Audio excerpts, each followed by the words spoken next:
Assalamualaikum warahmatullahi wabarakatuh.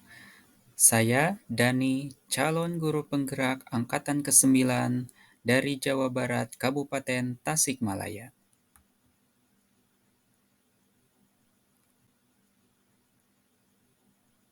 Koneksi antar materi, kesimpulan, dan refleksi modul 1.1.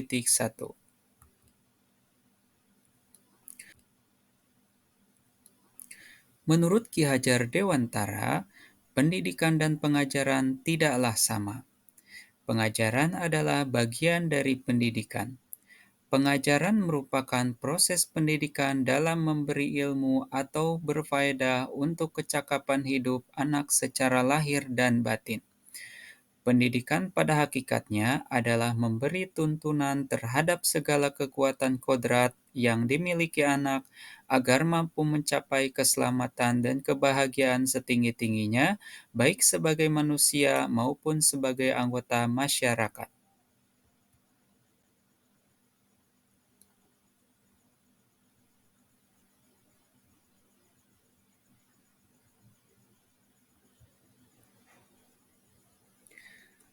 Sebelum mempelajari modul 1.1, pembelajaran yang saya lakukan, yang pertama proses pembelajaran berpusat pada guru, yaitu pembelajaran dilakukan dengan mentransfer ilmu pada siswa dengan menggunakan metode ceramah, dengan kata lain siswa sebagai objek dalam proses pembelajaran yang dilakukan. Yang kedua, terfokus pada aspek kognitif. Proses pembelajaran terfokus pada ketercapaian KKM dengan mengutamakan perkembangan kognitif siswa. Yang ketiga, kurang memahami karakter siswa, yaitu setiap anak memiliki karakter gaya belajar yang beragam, tetapi proses pembelajaran dilaksanakan secara monoton, hanya bekal menggunakan metode ceramah saja. Yang keempat, kurang mampu menuntun. Dalam proses pembelajaran, kurang mampu untuk menuntun dan menemukan potensi, minat, dan bakat siswa disesuaikan dengan kekuatan kodrat alam dan kodrat zaman dalam kehidupannya.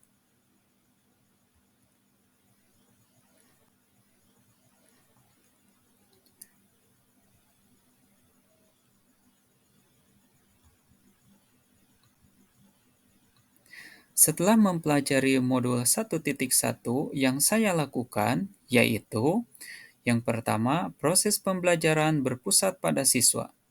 Pembelajaran dilakukan dengan melibatkan siswa, salah satunya dengan menggunakan metode demonstrasi. Dengan demikian, siswa terlibat langsung dalam proses pembelajaran sehingga diharapkan terjalin suasana pembelajaran yang menyenangkan. Yang kedua, menciptakan pembelajaran yang menyeluruh, yaitu melaksanakan proses pembelajaran secara menyeluruh, yaitu sesuai dengan ranah kognitif, afektif, psikomotor, spiritual, dan sosial. Yang ketiga, memahami karakter siswa, yaitu menghargai berbagai karakter siswa yang beragam, diantaranya yaitu gaya belajar, minat dan bakat, serta memberikan kebebasan kepada siswa dalam menyelesaikan tugas sesuai dengan kreativitasnya. Yang keempat, menuntun siswa sesuai dengan kodratnya, yaitu menuntun dalam mengembangkan potensi, minat, dan bakat siswa disesuaikan dengan kekuatan kodrat alam dan kodrat zaman dalam kehidupannya.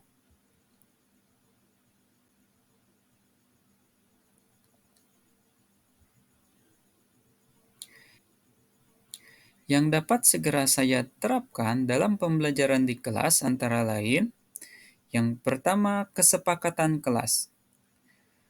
Membuat kesepakatan kelas bersama siswa sebagai bentuk komitmen dalam menerapkan Merdeka Belajar sesuai dengan profil pelajar Pancasila.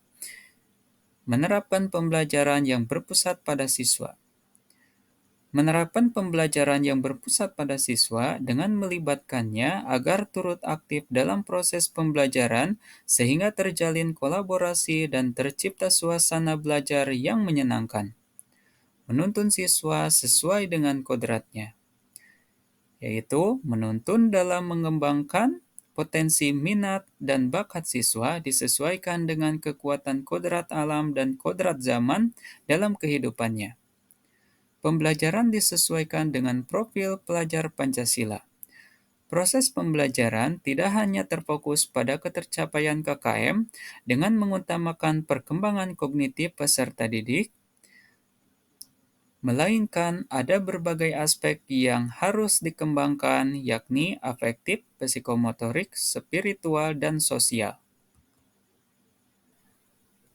Kesimpulan, peran sebagai pendidik adalah menuntun siswa disesuaikan dengan kekuatan kodrat alam dan kodrat zaman dalam kehidupannya, melaksanakan pembelajaran dengan berpusat pada peserta didik, memberi kebebasan kepada siswa atau peserta didik dalam menyelesaikan tugas sesuai dengan kreativitasnya.